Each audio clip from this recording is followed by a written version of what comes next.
3.8. When I hear rumors that an employee is angry with me, how do I deal with him?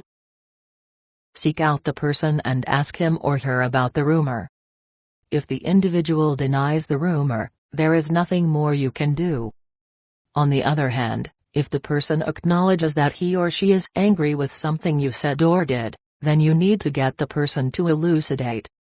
You need to have a sense of the true source of the difference that could become a conflict between you. When you understand the nature of the problem, you will be able to discuss how the situation can be remedied. Hear out the other party. Don't interrupt. When you interrupt, you tell the speaker that you aren't really listening. You've already prejudged him or his viewpoint and you see no reason to hear him out. Nor should you jump ahead with your angry coworker and assume that you both will never lunch together again.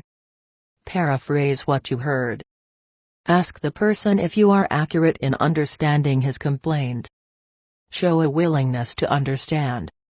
When your peer tells you, "You don't understand," don't respond, "Of course, I do." Rather, tell the individual, "I want to understand. Tell me more." If the real problem seems to have nothing to do with what the individual is saying, probe more deeply to get the person to expand on his or her comments. Once you know the true nature of the dispute, you can refocus your mindset to diffuse the situation.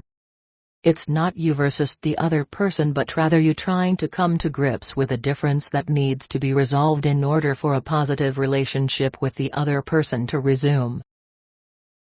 Toward that, direct the discussion to new behaviors. If it is possible to do as the person requests, do so. If you can't help your colleague as he or she wishes, what can you do? You both have to decide how to prevent a recurrence of the situation that brought you to this point in your relationship.